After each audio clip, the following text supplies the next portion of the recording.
I love Mondays with Mike Heller.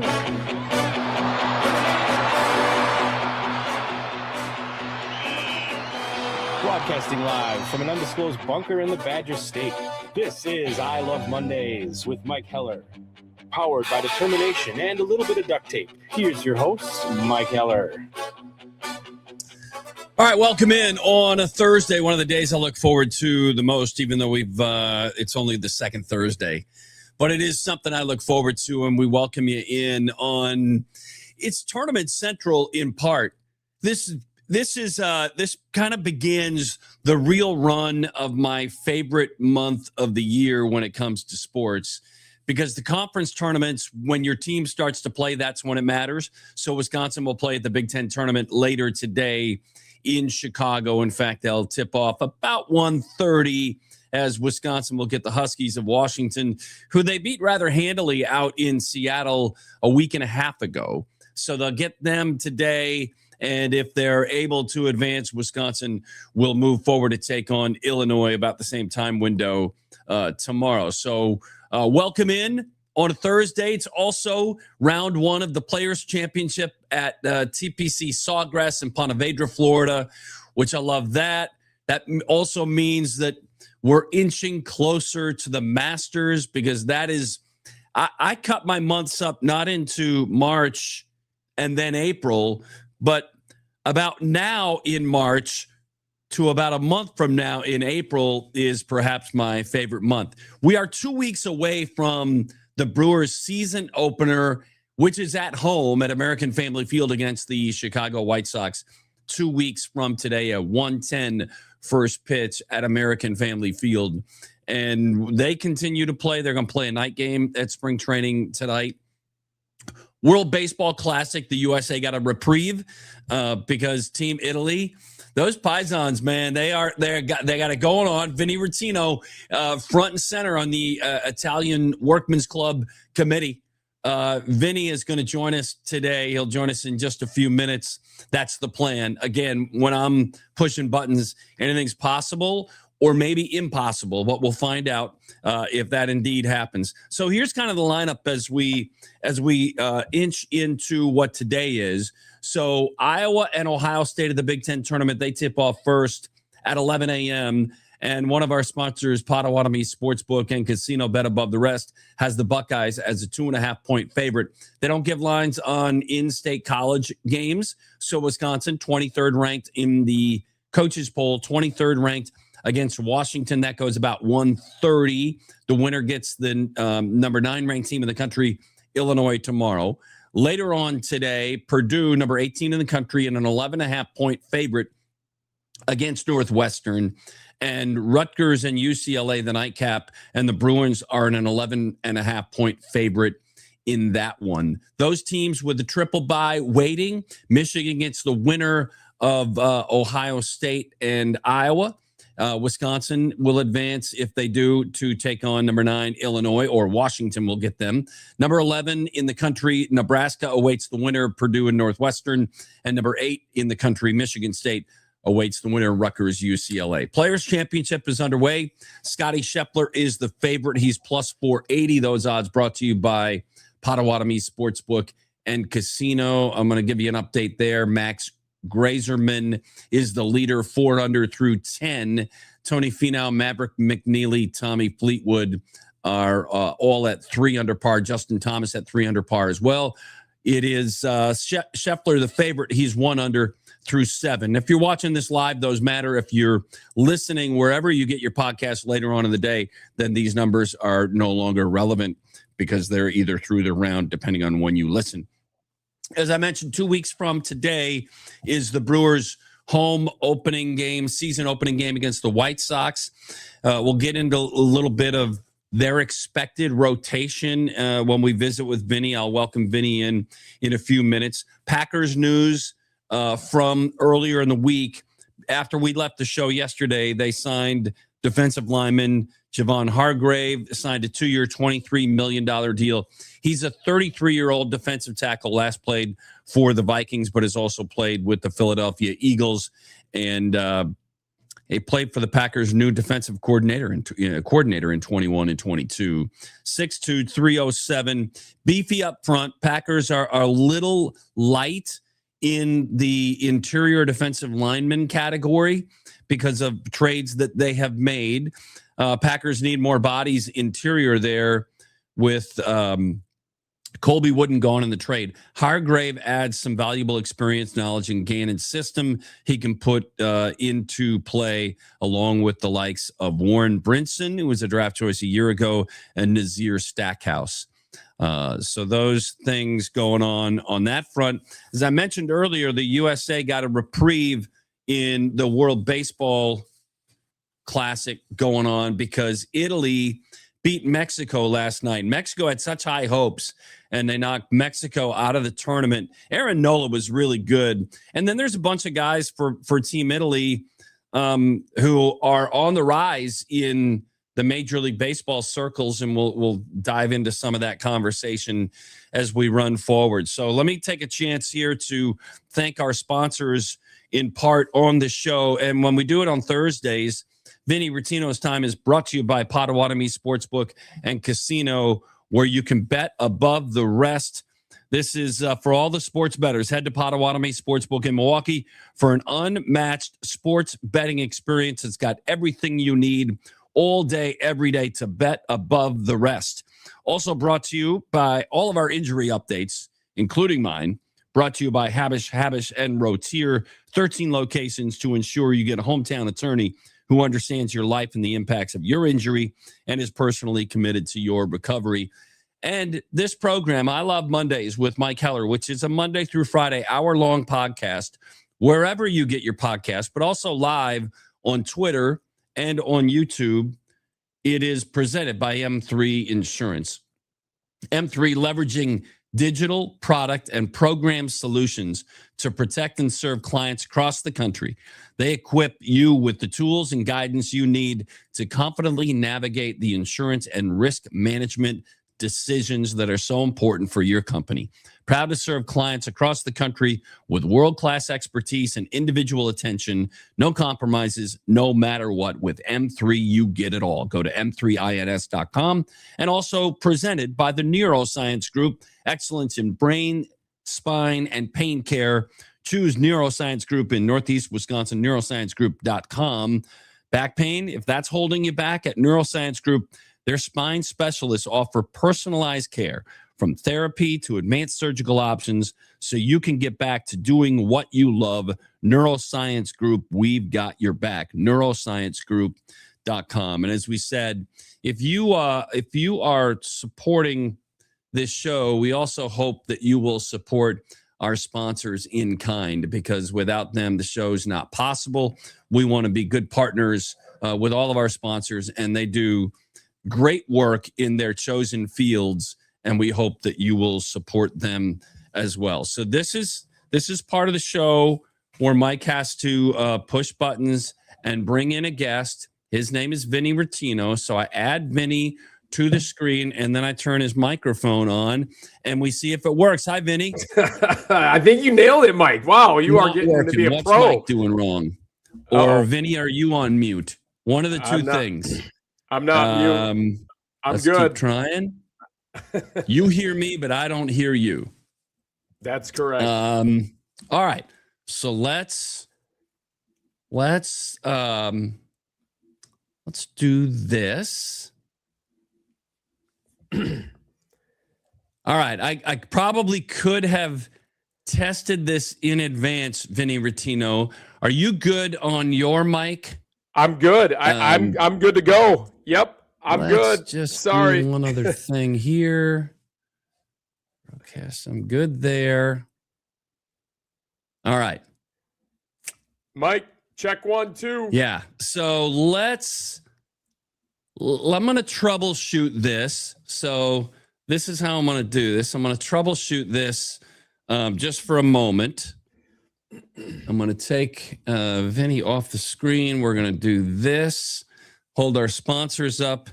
I'm going to mute me for a moment and play some music. I love Mondays with Mike Heller.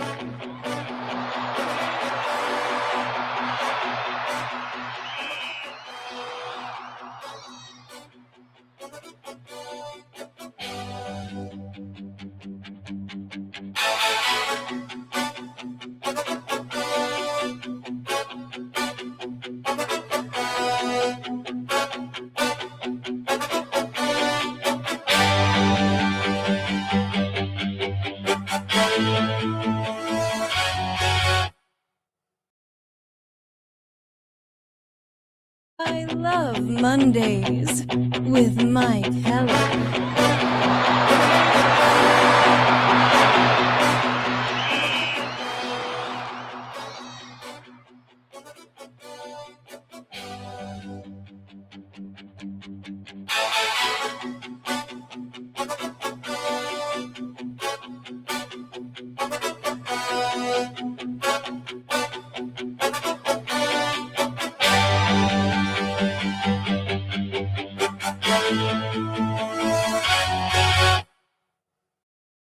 I love Mondays with Mike Heller.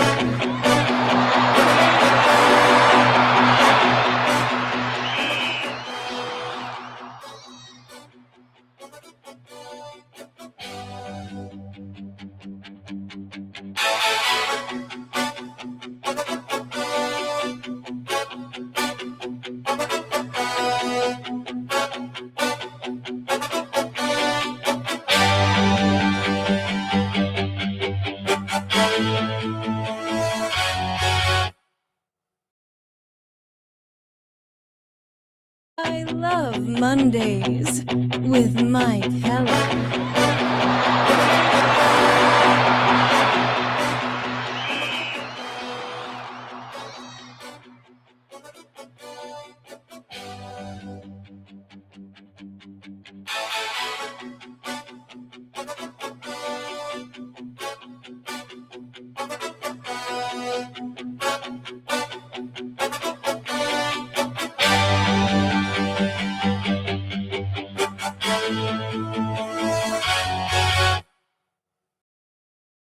I love Mondays with Mike Heller.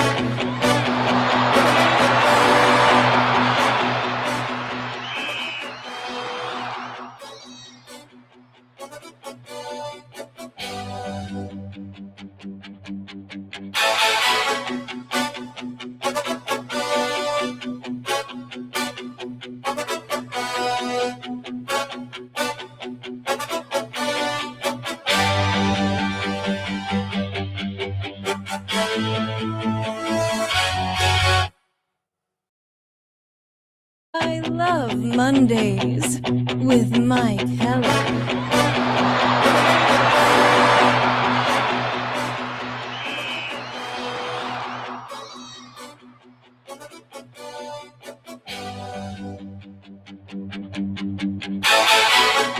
All right, let's see if we can't figure this out. I got my best guys working on it right now to see if we can pull Vinny up. I'm just gonna give it a shot.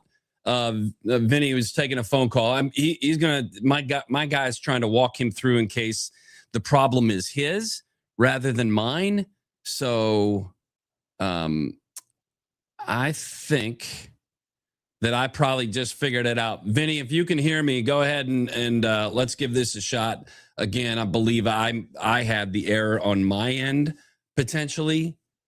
So let's hey Vinny, I'm gonna bring you into the show. All right. I'm gonna bring you into the show. Can you hear me? And I can hear you. All right. We figured it out. Yeah. Listen, I go through all that and it's just me. And I said this earlier. I can screw this up in a heartbeat. So I did.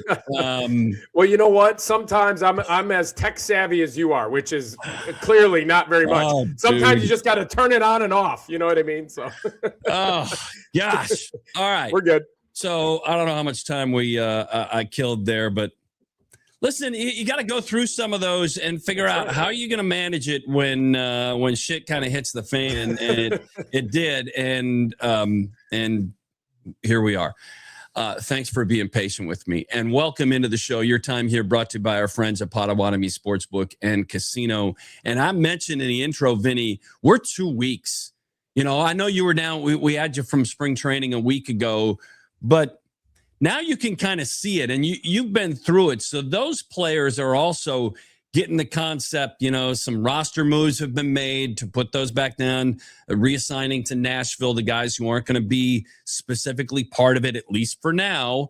Give us a sense of what you gleaned when you were there and how this team is stacking up for 2 weeks from today. Yeah, look, this team looks as exciting, every bit as exciting as last year's group. You got a bunch of young players. There's some questions with the rotation right now. There's probably a question at third base as to who's going to get the bulk of the playing time there. I think we'll figure that out based on how the guys are going to play. I think Garrett Mitchell's a big question in center field, who's going to play center field. But otherwise, you're going to see a lot of the same names. You're going to see this team kind of run it back. I know we're not witnessing that right now in spring training just because you got a couple of guys that were competing and still are competing in the World Baseball Classic, right? At more than a couple, right? You got Abner Uribe. You have this newcomer Angel Angel Zerpa, who's going to be in the bullpen, tough lefty from the Royals. And then don't forget about Bryce Terang, who's balling out for Team USA right now in the World Baseball Classic, and as well as Joey Ortiz, who unfortunately for Team Mexico, the Paisans kind of put a kibosh on their World Baseball Classic experience. But yeah, I mean, this is going to be a very, very exciting group again, Mike, and it's shaping up to be just a really fun team again, led by, of course, the manager of the year back-to-back and Pat Murphy. He's got these guys already playing well. And so, yeah, I cannot wait for opening day. It can't come soon enough for me. There was a great piece in The Athletic on Murph, and it went back to when he was coaching the team Netherlands that he did a long time ago in the World Baseball Classic, but also in other international play. For those who subscribe to The Athletic, well, if you don't subscribe, there's great stuff on there, but I don't know if you had a chance to read that, but his background and how he relates to players, even foreign players, it doesn't matter. Like, it's the international language. Baseball just speaks beyond the language barrier. And Murph has a background there that is really a great story to read about. It really is. And I love that piece. I did read that article. I love that part of that article is, so he had a pitcher, right? And he said, look, he wasn't starting the first game, and Murph comes up to him and says, I bet you're wondering. So look, he already understands people and players. I bet you're wondering why you're not starting in this first game. And he said, you know what? It's because I need to save you against Team Cuba, right? Who was kind of the player on the international stage. Yeah. So that gave him a lot of confidence. That guy ended up, parlaying that experience. That was way back in 1987. He ended up parlaying that experience to the professional league in the Netherlands way back then. And he said that gave him confidence to go ahead and do that. That's the kind of guy Murph is. He's always been that way. And I think he is at his best right now as a coach, as a manager. All these different learning experiences. He's 67 years old from him. And I love how he talks about how he has taken all of those experiences and he always talks about how he's under construction. That is so cool to see that and hear that from a guy who probably knows more about baseball than really probably anybody right now. Yeah, and one of the things that I find so interesting about that, in your time on the field as a player, whether it was at lacrosse or, your road to Major League Baseball, not all managers are going to come seek you out. And they don't seek you out in all situations either, right? I mean, Murph's not going to go to everybody that he makes a move with in the lineup or pushes them, from number 2 to number 7 in the batting order and all the. He's not necessarily going to them. But I think he has a great sense of understanding when I need to go talk to somebody and let them know what's going on with me. Like, I think that's one of the great separators for him. Yes, it is. And Mike, so what's so cool about Pat Murphy is that he knows all the X's and O's. He knows all the different front office moves, and I'm sure he has an opinion on some of this stuff and has some input on that. He knows he's got a pulse on what's happening around the game of baseball. He knows, again, like, he's probably forgotten more than most people know about the game. So he knows all this stuff about the game, but what he focuses on most is how he can get his players to get a little bit better every day. And what he does to do that, Mike, and I've witnessed him doing that. He's in his office, and I know you've seen this too when you've been in there. He's got a little notepad. He doesn't do the technology thing just like you and I. Right. He's got a little notepad that he jots down little notes as to what he needs to say to a player that particular day, how he's going to push the needle, how he's going to move the needle with that particular player. Maybe he needs a pat on the back. Maybe he needs a little bit of a challenge. I know he did that last year. Remember when he benched Sal Frelick and Joey Ortiz? But he's always got a way, and he's got little reminders in his little notepad as to how he can move those needles. And I just don't think anybody else does that. I think that I think other managers kind of fly by the seat of their pants in terms of knowing and feeling that out. But Murph has a system to it, which is so cool to see. And some are brilliant at it without the notepad, right? And without the system. But Murph has that system, and I think it's so cool. And it's just another testament to, like, this guy doesn't act like he's got it all figured out, and he does understand that these are human beings that he's dealing with, and that's, again, just a touch that you just don't see that often. Yeah, because a lot of managers and coaches, it doesn't matter the sport. They'll say, "Hey, my door's open. You got questions, you come see me." But I think the good ones, they recognize when they've made a decision, like, okay, so and so is not in the starting lineup, and I bet he's thought that he earned a spot in the starting lineup. I'm going to go talk to him. The right coaches, the right managers do that. Not all the time, but when they have a sense of what's kind of going on. Let me ask you, let me shift gears, and because listen, we this love affair with Murph, we can go there and keep that conversation going, because there's so many things that he does that are special and unique. And it's a learned deal for him throughout his career. He learned a lot at Notre Dame, learned a lot at Arizona State. He's not the same guy as he was at Arizona State, which he'll tell you front and center, because he wasn't always at his best. But he has learned, under construction, that, like you're talking about, this roster under construction.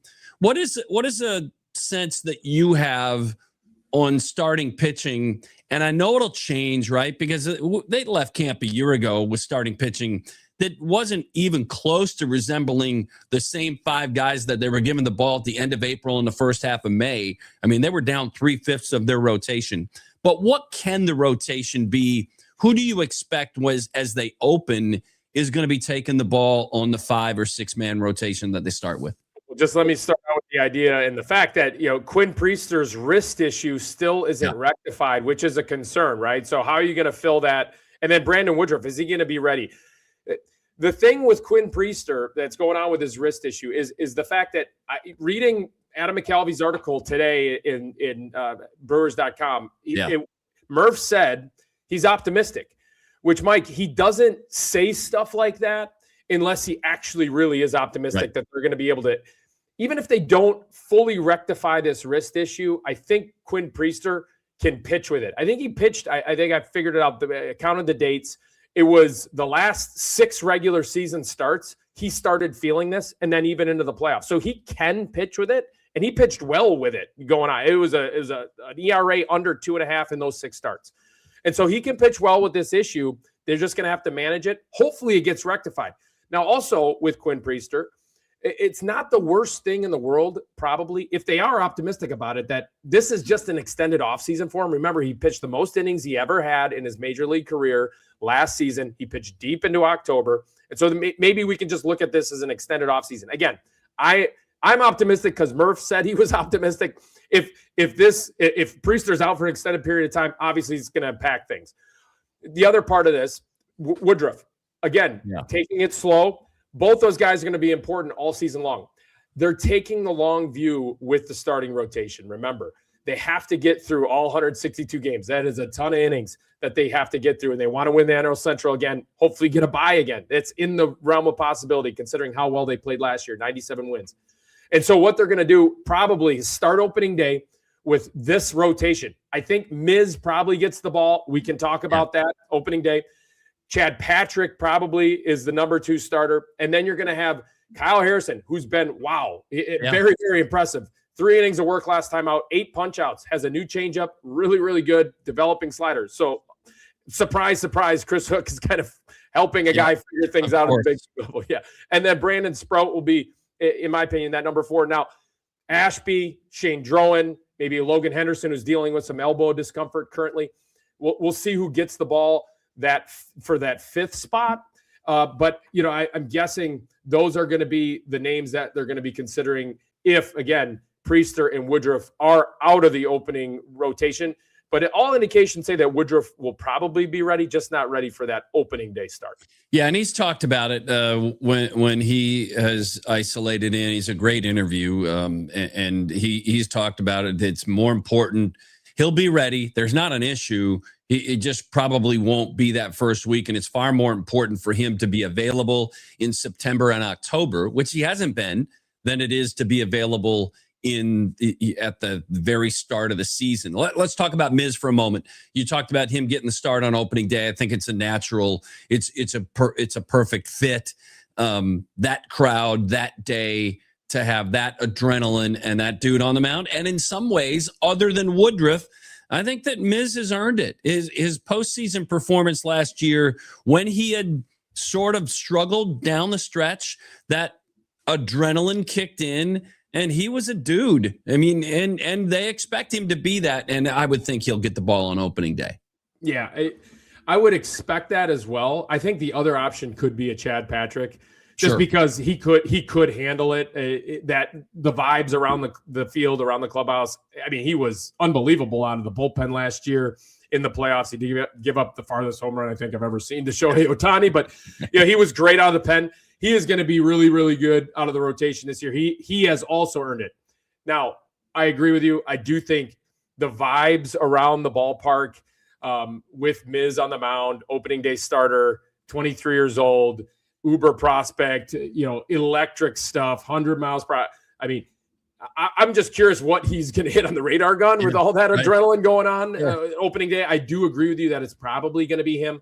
Now, I think there could be some pause in doing so, just because, again, maybe we've seen Miz on big stages handle it really well. His first 5 starts in the big leagues, unbelievable. He went to the All-Star game after 5 starts. He handled that well.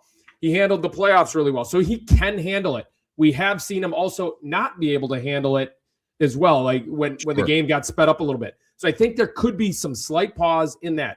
You do have a day off the next day after opening day. So if Miz goes short, hopefully that's not the case, then you do have your bullpen to back him up. You have the day off, and then you'll be fine for the rest of that series, and then the series against the Tampa Bay Rays, that second series of the year. So I do think there's some contingencies there. Slight pause on starting Miz just because of how big that stage would be opening day. I still think they probably go with him, though. Let me hop around just for a second. Are you surprised that Trevor McGill is still in Milwaukee with Abner Uribe in that fold? And how will they work the back end with those two both as closers? Good question. I think McGill was phenomenal last year when healthy. Remember, he had that forearm strain at the end of the year. He missed the whole month, but then ended up coming back in the playoffs. He pitched beautifully in the playoffs. He even was the opener in that epic Game 5 against the Cubs, the NLDS. Awesome stuff from him. He had 30 saves last year. Didn't blow that many. I think he blew 3 saves. Yeah. He was awesome. I watched him in spring training on the backfield. He looks really, really good. Am I surprised he's still a Brewer? I'm actually surprised. The only reason why he probably wasn't traded, and I'm just saying this quite frankly, is because the package probably wasn't big enough for him. Sure. They've been known, to kind of flip these guys. Devin Williams was flipped. I'm talking relievers now. Josh Hader was flipped. And because probably the only reason why he wasn't is because the prospect package coming back wasn't big enough. And so that's the only reason why I'm surprised, because I do think he is a guy that could be on a World Series type team. I think he's that good. I really do. You see the packages coming back at the trade deadline for these relievers are enormous. And so the fact that his wasn't that big right here before opening day, I am a little bit surprised. But it is a good problem to have now. The Brewers have them, right? And so they're going to have to figure out who's going to be closing games. I do think Pat Murphy is going to probably give the ball to Trevor McGill to close games. I think he's trying to motivate him. And I'm trying to think like Murph here when he said, look, he's not our set in stone closer. I actually do think that. I think he's trying to motivate Trevor McGill a little bit. He proved that he can handle it. That's just Murph being Murph right there again. But I do think that that's the case. Well, I mean, it is. You can't be in a better position in that part of your bullpen, I wouldn't think, in all of baseball. If you've got a healthy McGill and a healthy Abner Uribe, who else has 2 legit top end of the league caliber closers, and that shortens every game. Not every game, because you're not going to use them all the time. However, it could turn a game that means something into a 7-inning game because you've got those guys. And I wonder how, they established after they got going last year how they were going to work in scenarios like what they were going to do with. I'm trying to. Why am I spacing on the lefty who's a 7th-inning guy? Aaron Ashby. Well, Ashby's one of them. Angel Zerba, DL Hall, Koenig. Jared Koenig. So last year, a lot of times they went Koenig and then into Uribe and into McGill. So 7, 8, 9 was lockdown. Right. I don't know if we have a sense. We don't talk about Koenig very much, but my goodness. I mean, extraordinary what some of these guys did when they arrived to Chris Hook and Jim Henderson and the Brewers staff.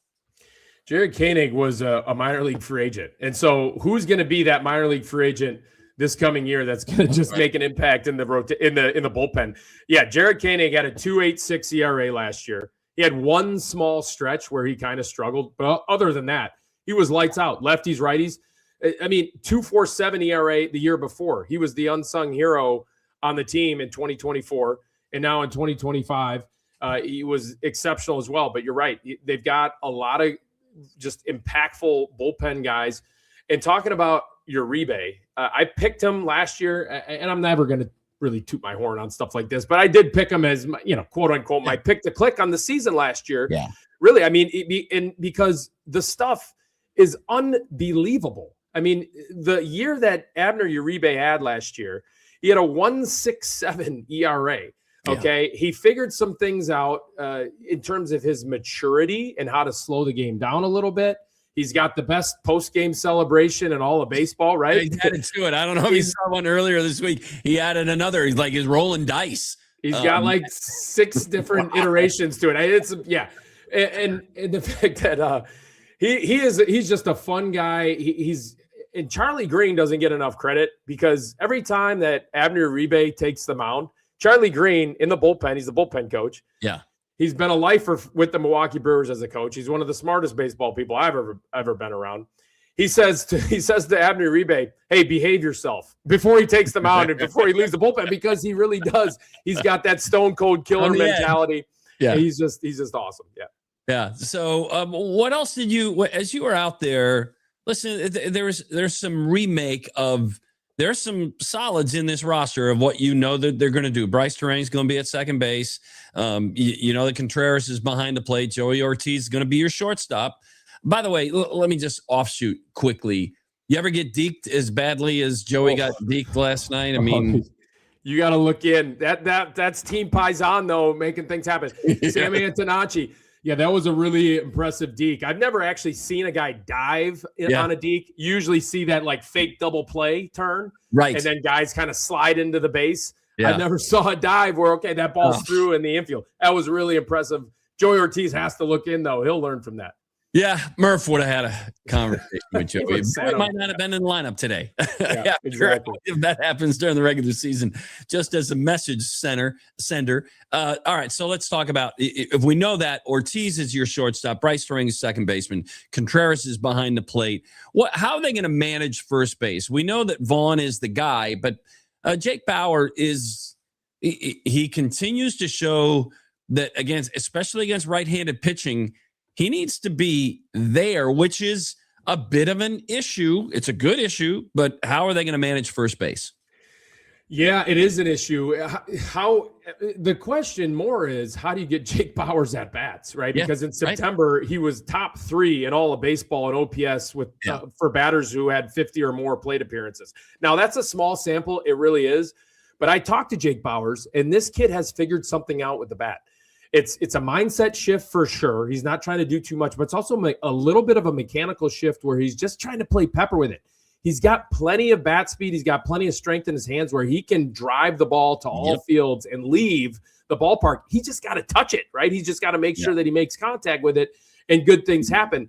And I talked to him. He said, this feels like a real adjustment for me that is going to be sustainable. And Mike, we've seen this from players throughout baseball over the course of history, quite frankly, where they are guys that are up and down to the big leagues. They're signing minor league deals. He was a top prospect, remember, with the Tampa Bay Rays, first drafted by the Cleveland Indians at the time. Rays traded for him. Matt Arnold traded for him when he was with the Rays. And now, look, he's figured something. We see this happen because we've seen guys like Justin Turner.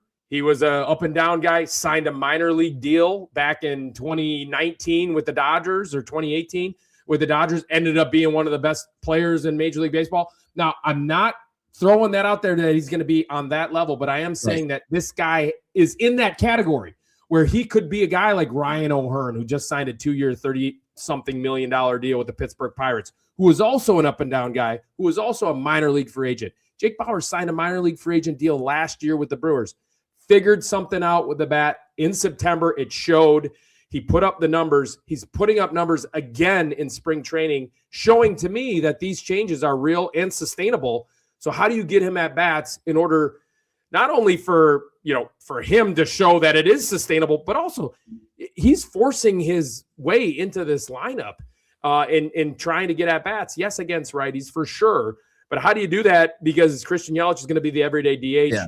Andrew Vaughn is going to be the everyday first baseman. So we'll see if he gets some starts out there, maybe in left field. But Jackson Churio's there. Yeah. So maybe Jackson plays center. That leaves some question marks in maybe Garrett Mitchell's court as well. So we'll see what happens on that level. Let me fill in a couple of spots on Jake Bauer. So he's 30. He's got 5 years of major league experience. He's on a $2.7 million deal. Can Jake still earn a big dollar deal at 30 years old? Could he be, maybe not Milwaukee, but could he be a trade piece that 20, because he's an unrestricted free agent after this year? Is he still in a position, Vinny, to get the big dollars? And I'm not saying 2.7 is anything to sneeze at, but it's not big by MLB standards. Well, again, I think you see guys, there's examples of this throughout the course of history. I mean, Jose Bautista, remember, remember that name was with the Pittsburgh Pirates. He couldn't figure it out, ended up becoming a minor league free agent, ended up being a big time home run hitter for the Toronto Blue Jays. Again, not saying that this is Jake Bauers. I'm saying this is in the realm of possibility for Jake Bauers. He's got that kind of talent. So yes, if he puts up big numbers, if he finds his way into the lineup somehow, some way, and puts up big numbers, next year you could be looking at a nice deal for himself, for Jake Bauers. Ryan O'Hearn, look him up on the internet. You'll see him this year with Pittsburgh. He's going to be a guy, and he signed a 2-year, $35 million deal, something in that range. So, Jake, it is in the realm of possibilities. Would they trade him if he's producing? And I don't see the Brewers doing that with position guys that they really, really feel are part of this core and part of this, team chemistry in the dugout, in the clubhouse type of thing. Jake Bauers is that. They just haven't done that with the position group. They've done it with pitchers because there's just more risk with injury, right? With pitchers. I think that's why they're flipping those guys. I don't know if Jake puts up huge numbers that they're going to go ahead and flip him at the deadline. What's the biggest question mark as this team 2 weeks from now? Now they're going to play a couple of games, I believe 2 games at American Family Field before they open. Is it 2? Exhibitions. I think they're playing the Reds. Yeah, I believe. Correct. Yeah. I think you're right. What's the one other? We talked about pitching. Let's leave pitching out of the equation. Of the 8 position players, what needs to be decided, and center field and third base jump to the forefront? Is that where they are? I do. I think Luis Rengifo signed a small deal. They brought him over after they traded away Caleb Durbin for Kyle Harrison, Shane Drowan, and David Hamilton. And David Hamilton's the other factor over at third base. I don't think Jet Williams makes the team out of spring training and has a shot at third base, even if he's coming off this little slight quad injury and he's going to have some runway here in spring training. But I do think he ends up starting the season in AAA, getting at bats, maybe even limiting his how many years that they have him, years of control. Maybe that's a factor with Jet Williams. I do think that third base, though, with Rengifo making a couple of tough errors yesterday on seemingly really routine plays, I think there's maybe some pause and some question marks around the defensive side of who's the best defensive third baseman. We didn't think Caleb Durbin was going to be able to play third base at all last year. I didn't. I know a lot of people didn't. Happened. Exactly. Well, he's been there the whole time, right? But and the combination, we talked about this briefly last week. The combination of Matt Erickson and the guy, right? I mean, last year is Caleb Durbin, who was he was a willing student, and Matt Erickson worked with him. And that'll be one of the questions. Is Rengifo a willing learner with Matt Erickson to try and change and make him a higher quality defensive third baseman? And I talked to Matty Erickson about this exact same question, and he said yes. And here's the thing about the Brewers and this clubhouse is that, let's say the guy was with the Anaheim Angels for his entire career. Not, from everything I've heard, not a great place to play and to foster that winning culture, feel type mentality, right? And so when you come over to the Milwaukee Brewers and you have some will and some want to get better and to get gobbled up by this winning culture, you're going to elevate your game first and foremost. That's the mindset that you're going to have kind of by osmosis, into your mind. And that's what I think they think we're going to see from Luis Rengifo. And he is a willing worker. Matty Erickson said he has been willing to kind of take some advice and some adjustments that he's trying to make. The throws in the past were an issue. Yesterday, they were fielding errors. So I've seen the throws right on the money every single time. So I know that Matty Erickson helped Caleb Durbin with that same thing. It was a small adjustment. Basically said, just follow your throw to third base after you release the ball. We've seen Luis Rengifo already make that adjustment. I think the glove's going to be fine. And I do think Luis Rengifo, he looks the part like a third baseman. So between him and David Hamilton being able to lock down third base, I do think that's the biggest roster question. And then center field would be the other one as well. Yeah, so, and we'll touch on center field because Garrett Mitchell, in a standard lineup, and he's healthy and good to go, you're going to look at Churio in left, Mitchell in center, and Frelick in right. Blake Perkins is their fourth outfielder, and he's going to be the guy that would go in center field if all of a sudden you get a scenario of which you have a tough left-handed pitcher, then Blake might be the guy. If I leave Christian Yelich just as DH and occasionally in left field, who's the other fifth outfielder? Is it Williams? Like, how are they going to work in, or is it Lockridge? What are they doing on that fifth outfield spot? I do think, Blake obviously is there, as the fourth guy, like you said. Yeah. I do think it's going to be potentially just Jake Bauers. I really do. Okay. I think Lockridge. Right. I think Lockridge is going to be on the outside looking in, not on the outside looking in, just more of a guy that's, kind of still developing. They made some adjustments with his swing, and he's a willing participant of going down to AAA. Not every player is, remember. So he really wants to get better. He's got all the tools in the world, super fast, doesn't swing and miss very much, but they're just trying to have him stay behind the baseball a little bit more and drive it a little bit more often, and trying to tap into some of the power that. He had a home run. He had a home run in spring training. It was like 115 off the bat, one of the hardest balls hit all spring training. So he's got it in him as well. So I do think he's not going to be a guy to make the opening day roster, so to speak, but he'll be a guy that's definitely going to help the team throughout this season. But I think Jake is probably going to be that fifth guy.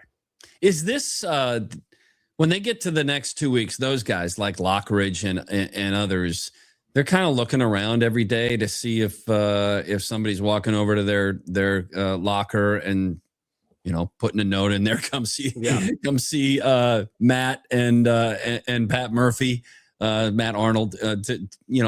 How does that get handled? And I imagine that you were on the receiving end a couple of times, right? More than a couple times. I wish there was social media. You know how they do social media videos now of telling a guy they've made the team? I should have done the opposite, because it happened to me so often. Have a social media video posted of them telling me I'm back down in AAA. Yeah. They have basically they'll have Jason Schauger or Ben Wilkes, who are a couple of they're running the clubhouse, basically, big part of the team, actually. Both those guys are phenomenal in what they do. They'll have those guys or Joe Swanhart kind of tap him on the shoulder and say, hey, look, Murph needs to see you in the office. And at that point, your heart kind of sinks because you still got the jersey. But at the same time, those are conversations that are really productive.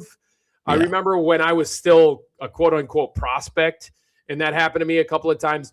Those are, conversations that keep you motivated to go ahead and continue to work and continue to make adjustments that you need to make.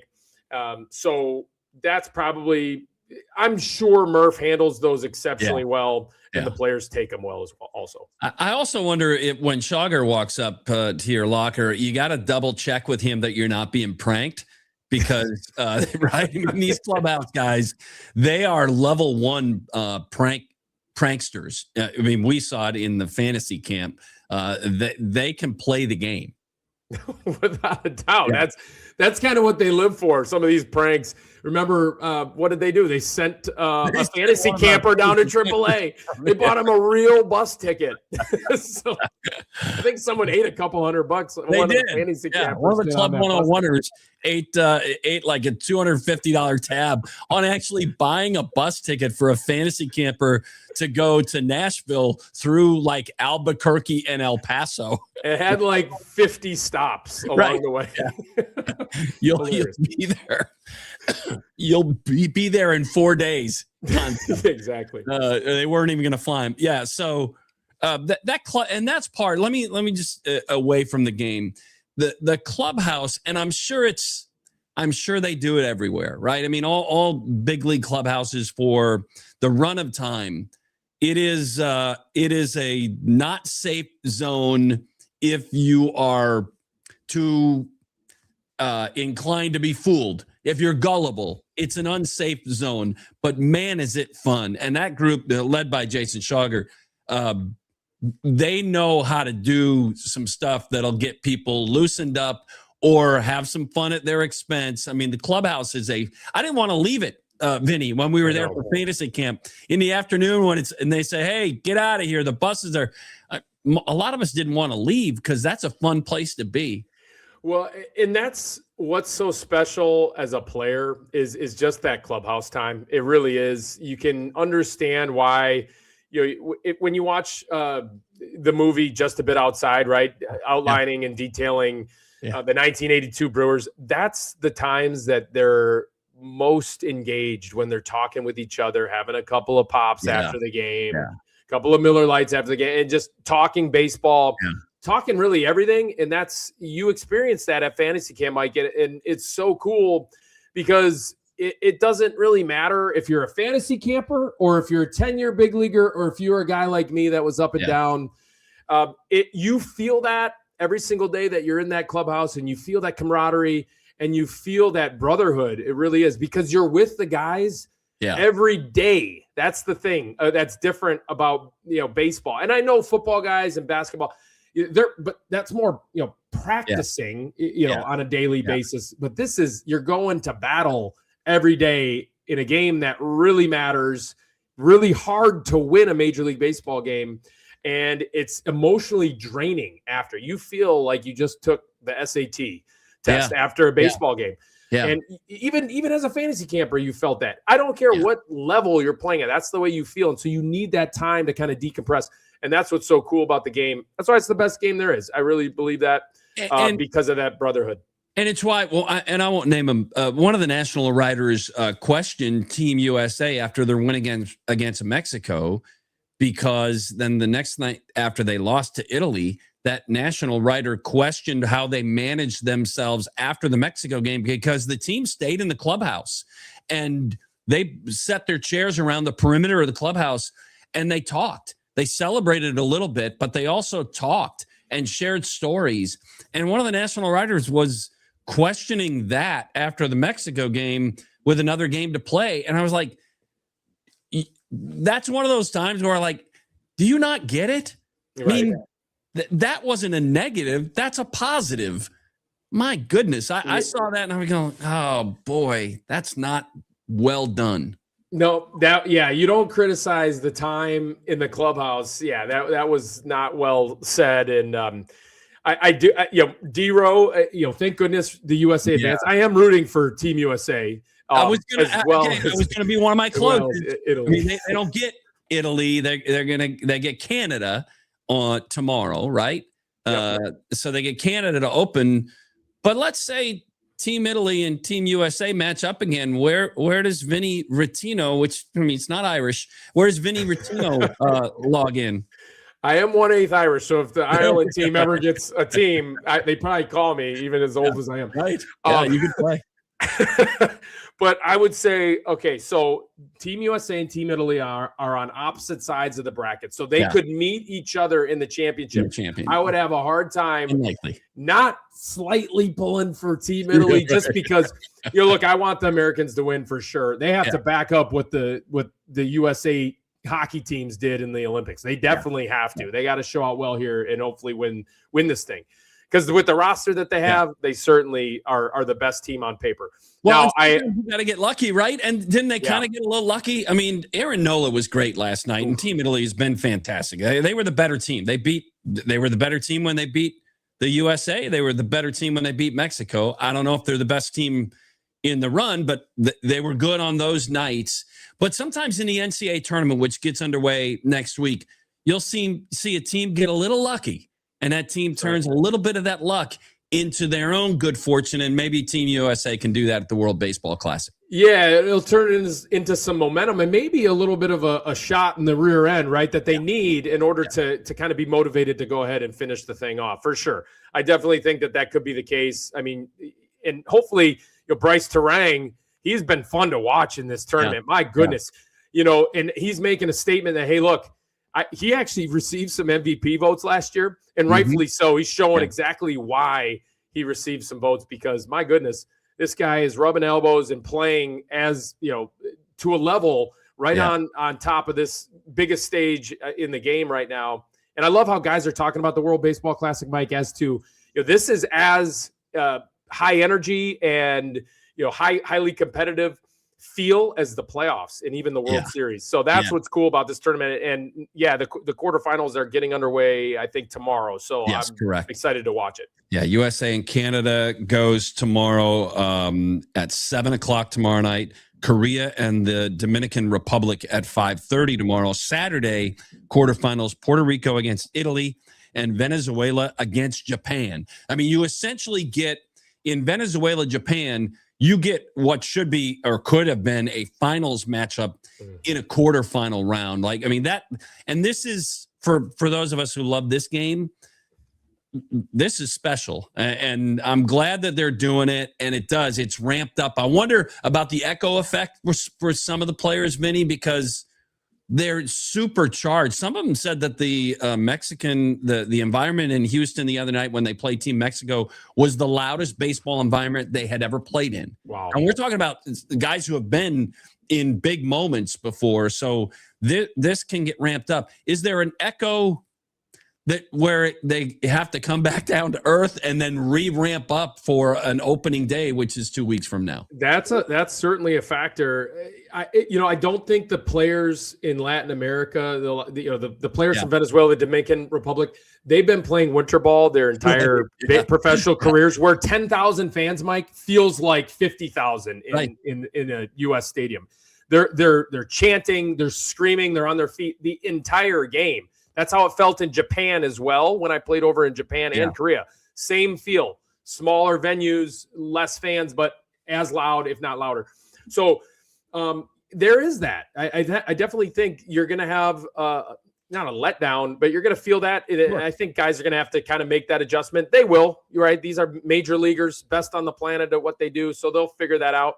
But it's certainly a factor. And I think this tournament is so good for the game. Thank goodness. I'm knocking on wood. I am knocking on wood. There's been no major injuries so far. We saw Edwin Diaz tear his ACL in a celebration to get to the quarterfinal in last WBC. Yeah. And I just think that would hurt the game of baseball if something like that happened again, but I am knocking on wood. So, and that happened in celebration, not even in traditional play. Exactly. And then they're being cautious on some, like Eric Skubal is not going to pitch again. They've replaced certain pitchers on the roster who won't go again, because that was the predetermined plan for said player to get ready for job one, which is to fulfill the contract of the team that he's playing with. And there's a lot of money that got invested in Escobar in Detroit. So I'm sure that one of the negotiations there was you can join, you can be on Team USA, but you're going to get one, right? So contractually, I'm pretty sure that's how that was. Yes. Yeah, I think as an agreement with the team, and also I think Scott Boras probably had a hand in helping Tarek Skubal making that decision. Yeah, his agent. And so, but it was cool to see what Tarek Skubal said after the fact, that he did make the decision. He said, "Look, I'm signing up for the next Olympics. I'm signing up for the next World Baseball Classic. Count me in," which is cool. And so, yeah, again, hopefully the Americans can pull it off. Clearly they have the horses to do it. It's just a matter of staying motivated, and they're going to have a tough task at hand, right? So they got Canada, and then the winner of Dominican Republic, Korea. I got to believe that the Dominican is going to emerge from that game, and they are extremely tough. Maybe they don't have the pitching, but my goodness, they have a lineup as formidable, if not more so, than the Americans. One other quick line about the WBC. Andrew Fisher, who is maybe the Brewers' third baseman of the future, is showing up. I mean, the kid can really play, and he's hitting on the biggest stage that he's ever played in. He looks undaunted, and he's been fantastic for Team Italy. Super confident player, drafted last year, 20th overall, 22nd overall by the Brewers.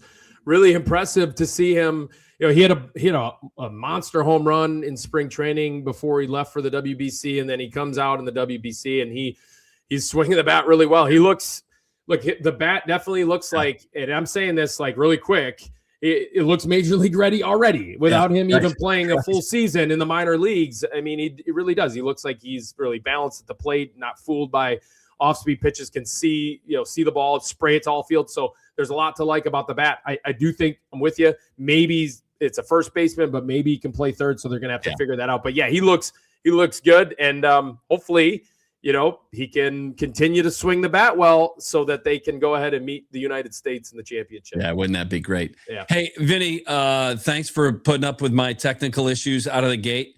I appreciate you. I look forward to this every week, and I will continue. It's brought to you by Potawatomi Sportsbook and Casino. Vinny Rottino joins us on Thursdays. I appreciate you. We'll do it again next week. Sounds good, Mike. We'll see you. All right. Thank you, Vinny. Vinny Rottino joining us. And all right, so let's transition into what today is, and I'll help set up tomorrow a little bit. So today, the Wisconsin basketball team will open their play in the quarterfinal round at the Big Ten tournament. So not even the quarterfinals. Quarterfinals will be tomorrow, Mike. So they open against Washington. That game will tip about 1:30. Iowa and Ohio State, the opening game. The winner there gets Michigan. And then Wisconsin, Washington, the winner there will get Illinois.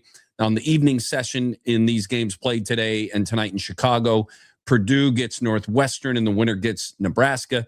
And then the nightcap is Rutgers, UCLA, with the winner advancing to take on Michigan State. No Nolan Winter today. He is listed as out. I expected that. I think the plan on Nolan Winter is to get him ready for next week and the NCAA tournament. I would be more than a little surprised if he plays in Chicago. I think they just want to get as close to 100% health. They say lower leg injury.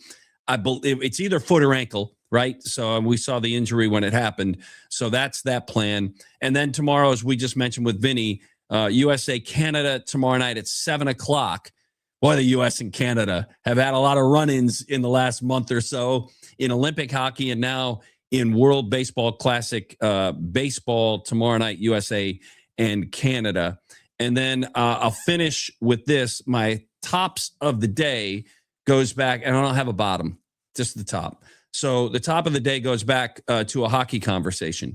I don't know if you remember a few weeks ago what a tragic story it was in Rhode Island with a high school hockey rink shooting with 4 people dying.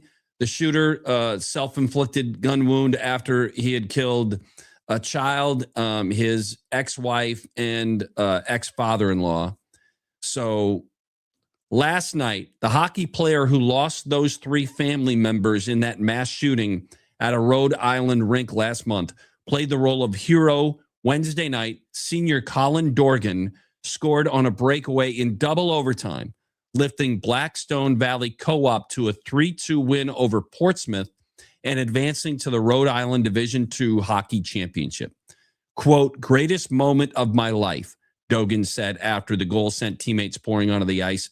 A month earlier, Dorgan's brother, his mother, and grandfather were killed when a shooter identified as Robert Dorgan, who had transitioned to be a woman, opened fire on spectators at the arena in Pawtucket, Rhode Island during the Blackstone Valley Senior Day game. Officials said that the shooter, who died of a self-inflicted gunshot wound, was specifically targeting family members. 2 others were critically injured, while the surviving son, who was on the ice when that happened last night, scored a game winner in double overtime to send his team onto the state championship game.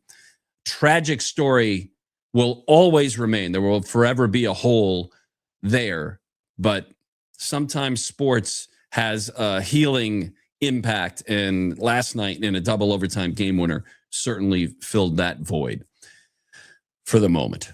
All right, coming up tomorrow on this show, we had an OG original gangster, Tom Oates, old guy.